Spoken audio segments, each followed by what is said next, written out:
आज आपण रशियाच्या एका खास बंदराबद्दल बोलणार आहोत. हे फक्त एक बंदर नाहीये, तर बाल्टिक समुद्रावरचं एक प्रचंड शक्तिशाली स्ट्रॅटेजिक गेटवे आहे. याचं नाव आहे उस्तलुगा बंदर. पण कधी विचार केलाय का की एखादं बंदर म्हणजे जहाजांचा एक थांबा जागतिक राजकारणात इतका मोठा पॉवर प्लेयर कसा काय बनू शकतो? यामागे फक्त व्यापार असतो की देशाच्या अर्थव्यवस्थेची आणि सामरिक ताकदीची सूत्र दडलेली असतात? ह्याच प्रश्नाचं उत्तर आपल्याला थेट रशियाच्या बाल्टिक किनाऱ्यावर घेऊन जातं, जिथे आहे हे उस्तलुगा बंदर. चला तर मग ह्या बंदराचं महत्त्व आणि त्याची खरी ताकद काय आहे हे टप्प्याटप्प्याने समजून घेऊया. सगळ्यात आधी हे बंदर नक्की आहे कुठे, म्हणजे नकाशावर याची जागा कुठे आणि याची भौगोलिक ओळख काय ते बघू.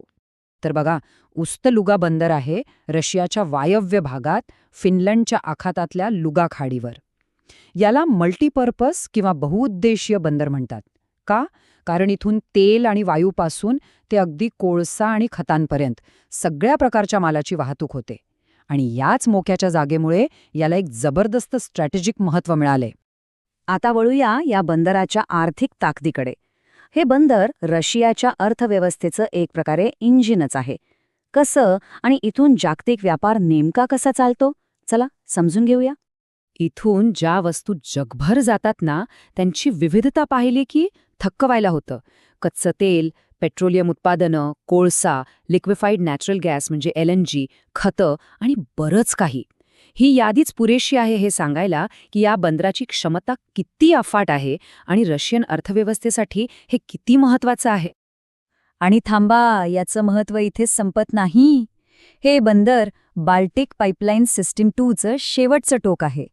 ही पाईपलाईन म्हणजे एक प्रकारची एनर्जी आर्टरी, म्हणजे ऊर्जेची मुख्य धमनी आहे, जी रशियाच्या आतल्या भागातून तेल थेट या बंदरावर आणते निर्यातीसाठी. याचाच अर्थ हे बंदर रशियाच्या ऊर्जा स्रोतांशी डायरेक्ट कनेक्टेड आहे. आता गोष्ट फक्त पैशांची किंवा व्यापाराची नाहीये. या बंदराची सामरिक भूमिका म्हणजे स्ट्रॅटेजिक रोल हा त्याहूनही मोठा आहे. हे फक्त व्यापाराचं केंद्र नाही, तर रशियासाठी एक धोरणात्मक हत्यार आहे. या बंदरामुळे रशियाला बाल्टिक समुद्रावर निर्यातीसाठी एक मोठं आणि सगळ्यात महत्त्वाचं म्हणजे पूर्णपणे स्वतःच्या कंट्रोलमध्ये असलेलं गेटवे मिळालं आहे. आणि हे सामरिकदृष्ट्या खूप महत्त्वाचं आहे. आणि याचा थेट परिणाम काय झाला तर रशियाला आता आपला माल पाठवण्यासाठी शेजारी देशांवर अवलंबून राहावं लागत नाही. म्हणजे कोणाच्या मार्गावरून जाण्याची, कोणाची परवानगी घेण्याची गरज नाही. यामुळे त्यांचं आर्थिक आणि राजकीय स्वातंत्र्य प्रचंड वाढलंय. युरोप असो किंवा इतर जागतिक बाजारपेठा रशियाच्या ऊर्जा व्यापाराचं केंद्रस्थान बनलंय हे उस्तलुगा बंदर.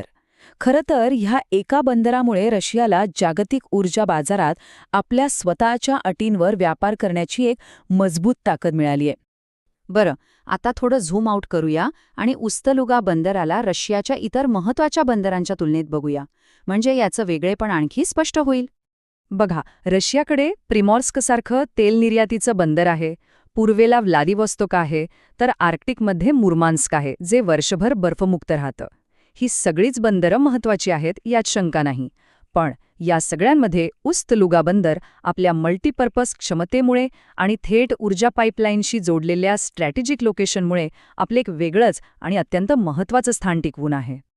तर मग या सगळ्या माहितीनंतर या बंदराचं खरं महत्त्व काय आहे हे आता थोडक्यात आणि सोप्या शब्दात समजून घेऊया. उस्तलुगाचं महत्त्व आपण 3 मुद्द्यांमध्ये मांडू शकतो. पहिलं, हे एक प्रचंड आर्थिक पॉवर हाऊस आहे. दुसरं, ही एक सामरिक संपत्ती आहे जी रशियाला जागतिक सागरी मार्गांवर डायरेक्ट आणि स्वतंत्र एंट्री देते.